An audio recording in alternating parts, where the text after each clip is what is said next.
absolutely. We're seeing a lot of indicators up. We actually, consumer confidence also up, not even, it's both expectations and survey around what people feel about their present circumstances. That's all up. Purchasing Managers Index is up globally, in fact.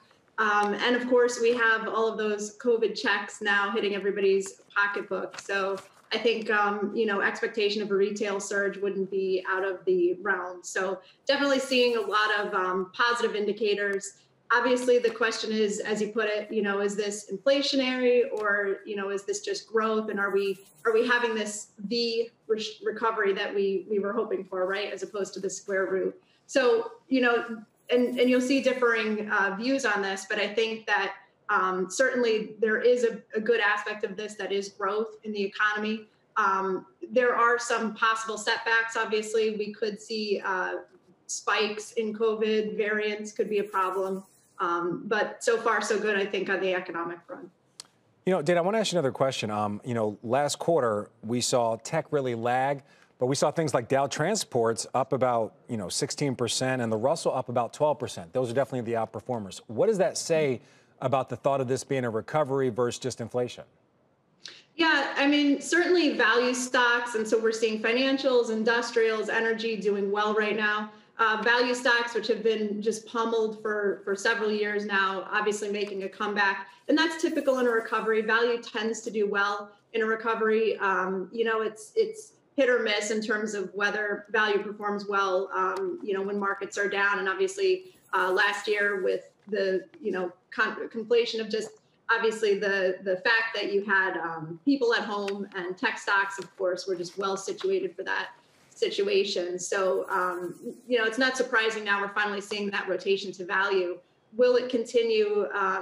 Do we expect that the S&P will stay as broad as it is right now? I think certainly for a time. I think the underlying premise for tech stocks, though, is still very good, right? At the end of the day, these companies are well positioned. This is not, tech bubble where you had a lot of companies that really didn't have a good thesis, right, for performance. I think it is different in this case, but I would expect the S&P performance to stay broad. I would expect value stocks, cyclicals to do well, at least for a time.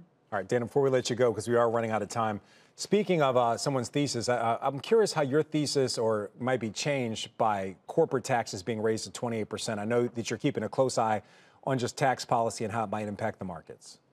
Yeah, no, certainly there's going to be winners and losers as we move forward if that happens. And of course, there's other parts of that plan, what will happen with tax rates for corporations globally. So it certainly looks like there's some headwinds there for companies in terms of just, some of those plans. I think also that, as we get into the year, we're certainly obviously going to have our work cut out for us to see what happens with this tax increase. I don't think it's the only one that we're going to see. I think really we're seeing the Biden administration split up the tax increase and infrastructure bill so that, as we move forward, we may see also those personal income tax, proposals come back on the table as well. So definitely going to be winners and losers, but it's really very early in the game to see where we're going to end up on this.